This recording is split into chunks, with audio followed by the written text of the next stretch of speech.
కశ్మీర్తో పాటు బోర్డర్లో ఉండే ప్రాంతాలపై పాక్ మిసైళ్లతో దాడికి తెగబడింది. వీటిని భారత సైన్యం సమర్థవంతంగా తిప్పికొట్టింది. అయితే గ్రౌండ్ సిచ్యువేషన్ చూస్తుంటే యుద్ధం మొదలైనట్టే ఉందని రిటైర్డ్ మేజర్ ఒబరాయ్ అన్నారు. కానీ ఇండియా ఇంకా యుద్ధాన్ని డిక్లేర్ చేయలేదన్నారు. ఎస్టర్డే నైట్ నిన్న రాత్రి ఏదైతే పాకిస్తాన్ మన జమ్మూ అండ్ కాశ్మీర్ నుంచి పంజాబ్, రాజస్థాన్, గుజరాత్ మొత్తం మన వెస్టర్న్ బార్డర్లో రాత్రి మిసైళ్ళ ద్వారా వాళ్ళ ఎయిర్ క్రాఫ్ట్ ఫైటర్ జెట్స్ని వాడి వాళ్ళ డ్రోన్స్ని వాడి మన ఫార్వర్డ్ ఏరియాస్ అన్నిటి మీద దాడి చేసింది. మిలిటరీ మన స్థావరాల మీద, సివిలియన్ పాపులేషన్ ఉన్న ప్లేసెస్లో, అలాగే కమర్షియల్ ప్లేసెస్లో కూడా ఈ బాంబులు పేల్చారు. కాబట్టి ఇది ఖచ్చితంగా ఒక యుద్ధ సంకేతమే. కాకపోతే అఫీషియలీ ఇండియా ఇంకా యుద్ధాన్ని డిక్లేర్ చేయలేదు. కాబట్టి we are not on war with Pakistan. But ground situation చూస్తే మాత్రం ఖచ్చితంగా యుద్ధం మొదలైనట్టే ఆసక్తి ఉంది. S-400 ఒకటి యాంటీ మిజైల్ డిఫెన్స్ సిస్టమ్. మనము 2018లో రష్యా నుంచి కొనుక్కున్నాం. ఈ S-400 మిజైల్ సిస్టమ్ ఏంటంటే 400 కిలోమీటర్ దూరం నుంచి ఏ మిజైల్ సర్ఫేస్ నుంచి కానీ ఎయిర్ నుంచి కానీ టేక్ ఆఫ్ అయిన వెంటనే ఇక్కడ మన anti missile defence system activate అయ్యి దాన్ని హీట్ సిగ్నేచర్ పట్టుకొని ఇక్కడి నుంచి ఒక మిజైల్ వెళ్ళి దాన్ని గాల్లోనే ధ్వంసం చేస్తుంది. మీరు న్యూస్ విన్నట్టయితే 57 డ్రోన్లను మన S-400 నిన్న రాత్రి 2 అవర్స్ గ్యాప్లో 57 డ్రోన్ని గాల్లోనే కూల్చి చంపేసింది. ఇదే కాకుండా మన ఇండియన్ ఎయిర్ ఫోర్స్ కూడా పాకిస్తాన్కి సంబంధించిన F-16 మరియు JF-17 4 విమానాలను కూడా గాల్లోనే ధ్వంసం చేసింది. సో ఈ S-400 మనకి ఒక ధర్మచక్రం లాంటిది, మనకి ఒక చక్రవ్యూహం లాంటిది. పాకిస్తాన్కి ఏ మిసైల్ అయినా ఇండియా మీద వెయ్యాలి అనగానే S-400 యాక్టివేట్ అవుతుంది. మన వెస్టర్న్ బార్డర్ మొత్తం ఇదే కాదు, ఇండియా S-400ని చైనా బార్డర్లో కూడా డిప్లాయ్ చేసింది. ప్రస్తుతానికి మన దగ్గర S-400వి 5 యూనిట్స్ ఉన్నాయి. సో మనం అసలు భయపడాల్సిన అవసరం లేదు, సామాజులు కూడా భయపడాల్సిన అవసరం లేదు. నిన్న జరిగిన దాడిలో ఒక్క మిజైల్ కానీ ఒక్క డ్రోన్ కానీ మన భారతదేశం భూమి మీద కూడా రానియకుండా మనం చూసుకుంటాం. బార్డర్ ఏరియాని ఎందుకు టార్గెట్ చేస్తారంటే ఇది యుద్ధానికి సంకేతంగా వీళ్ళు బార్డర్ ఏరియాస్ని టార్గెట్ చేస్తారు. మనం ఇది ముందే గమనించాం. కాబట్టి మన భారత ప్రభుత్వము, ఇండియన్ ఆర్మీ ఏం చేసిందంటే బార్డర్లో ఉన్న విలేజెస్ అన్నిటినీ ఖాళీ చేయడం జరిగింది. అక్కడ ఉన్న ప్రజలని ఒక సేఫ్ ప్లేస్కి షిఫ్ట్ చేయడం జరిగింది. కాకపోతే ఎందుకంటే ఆ ఏరియా అంతా మనకి అగ్రికల్చరల్ బెల్ట్, ఖచ్చితంగా మన అగ్రికల్చర్ మాత్రం దెబ్బతినే అవకాశం ఖచ్చితంగా ఉంది. కాకపోతే ప్రాణ నష్టం చాలా మటుకు తగ్గిపోయింది. ఎందుకంటే వీళ్ళని ముందే మనము సేఫ్ ప్లేసెస్కి తరలించడం జరిగింది. కాబట్టి మనం ఇది ఎక్స్పెక్ట్ చేశాము.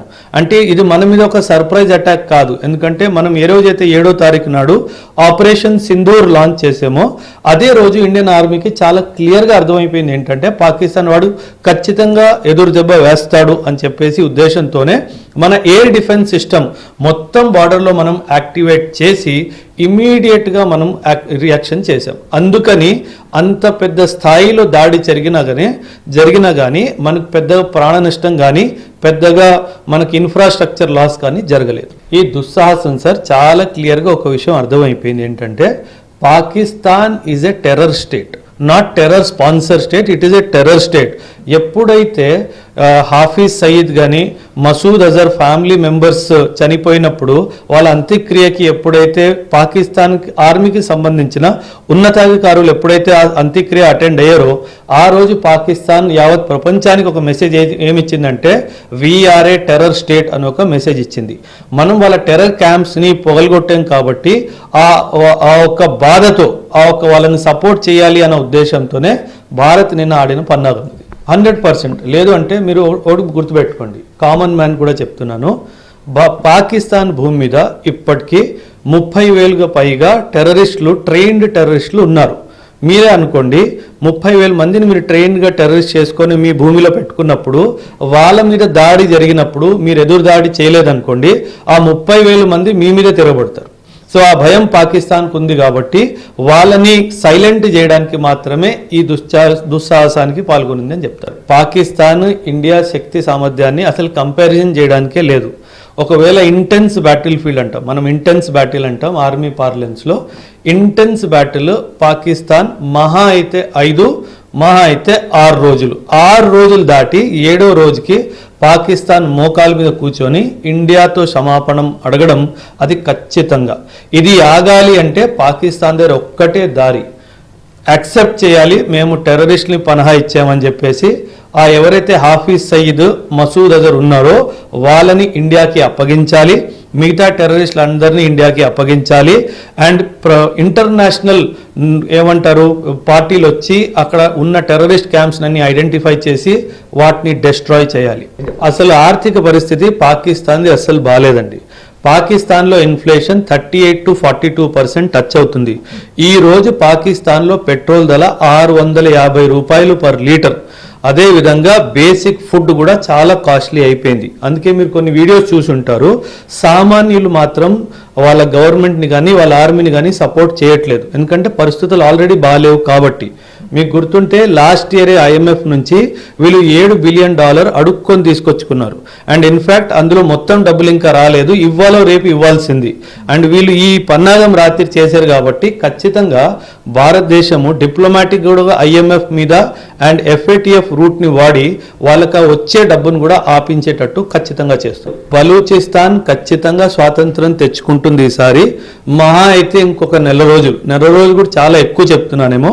ఇండియా సపోర్ట్ చేస్తే కనుక 10 రోజులు వచ్చేస్తుంది. సో అండ్ ఖచ్చితంగా అది జరిగి తీరాల్సిందే. పాకిస్తాన్కి గుణపాఠం చెప్పాలంటే బలూచిస్తాన్ పాకిస్తాన్ నుంచి వేరవడం మాత్రం జరగాలి. ఒకవేళ బలూచిస్తాన్ వేరైందంటే ఇదంతా బలూచిస్తాన్ సార్. ఈ బలూచిస్తాన్ వెళ్ళిపోయిందంటే పాకిస్తాన్ 53% టెరిటరీని కోల్పోయినట్టే లెక్క. అంటే మనం పాకిస్తాన్ని మళ్ళీ ఇంకొకసారి 2 ముక్కలుగా చేసినట్టుగా లెక్క. ఏ విధంగానైతే మనం 1971లో ఈస్ట్ పాకిస్తాన్ చేసామో అదే విధంగా 2025లో పాకిస్తాన్ మళ్ళీ 2 ముక్కలు. మీరు ఇంకో విషయం తెలియదు, ఇక్కడ ఖైబర్ పఖ్తూన్ఖ్వా అని చెప్పి ఒక ప్రాంతం ఉంది, వాళ్ళు కూడా మేము పాకిస్తాన్ నుంచి దూరం వెళ్ళిపోతాం అంటున్నారు. ఇక్కడ సింధ్ ప్రాంతం ఉంది, ఆ సింధ్ ప్రాంతం వాళ్ళు కూడా మాకు పాకిస్తాన్లో ఉండాలని లేదు అంటున్నారు. ఇదన్నీ జరిగితే మాత్రం ఓన్లీ పంజాబ్ ప్రాంతం మాత్రమే పాకిస్తాన్ దగ్గర ఉండిపోతుంది, మిగతా ప్రాంతాలన్నీ ఏదర్ ఇండిపెండెంట్ అయినా అయిపోతాయి లేదా ఆఫ్ఘనిస్తాన్తో అయినా జాయిన్ అయిపోతాయి. ఫస్ట్ ఆఫ్ ఆల్ చాలా సేఫ్టీగా ఉండాలి, గవర్నమెంట్ ఇచ్చిన ఆదేశాలన్నింటినీ ఖచ్చితంగా పాటించాలి. ఎయిర్ సైరన్స్ రాగానే వాళ్ళందరూ తమ ఇళ్ళ లోపలే ఉండాలి. బాల్కనీలో నిల్చొని వీడియోలు చూడడం కానీ వీడియోలు తీయడం కానీ ఇలాంటివి ఏం చేయొద్దు, ఎందుకంటే హానికరము. ఎందుకంటే బాంబు పేలినప్పుడు దాని స్ప్లింటర్స్ గాల్లో ఎక్కడ వెళ్తాయో తెలీదు. సో అందరూ వాళ్ళ ఇంట్లో కిటికీలు అన్ని క్లోజ్ చేసుకొని సేఫ్టీని పాటిస్తూ వాళ్ళ ఇళ్లలో ఉండాలి. అదేవిధంగా రోడ్ల మీద వచ్చి నిరసనలు చేయడం అవన్నీ చేయాల్సిన అవసరం లేదు. మన ప్రాంతం లైక్ హైదరాబాద్ కానీ విశాఖపట్నం కానీ ఇవి డేంజర్ జోన్లో ఉన్నాయి కాబట్టి మనం సివిల్ డిఫెన్స్ డ్రిల్ కూడా చేయించడం జరిగింది. ఆ సివిల్ డిఫెన్స్ డ్రిల్లో మీకు నేర్పించిన పాఠాలన్నీ ఖచ్చితంగా వాటిని వివరించాలి. లైక్ బ్లాక్అవుట్ డ్రిల్, మన ఇంట్లో ఇన్వర్టర్ ఉంది కదా, బ్లాక్అవుట్ అయితే మనం ఇన్వర్టర్ ఆన్ చేసుకుందాము, ఇలాంటివి చేయకుండా బ్లాక్అవుట్ అంటే బ్లాక్అవుట్. ఎందుకంటే మీ ఇంట్లో లైట్ ఆన్ ఉంటే అది హీట్ సిగ్నేచర్ తీసుకొని మీ ఇల్లు మీద దాడి వస్తుంది. సో ఖచ్చితంగా బ్లాక్అవుట్ ఏదైతే ఇన్స్ట్రక్షన్స్ ఉన్నాయో వాటిని ఖచ్చితంగా పాటించాల్సింది.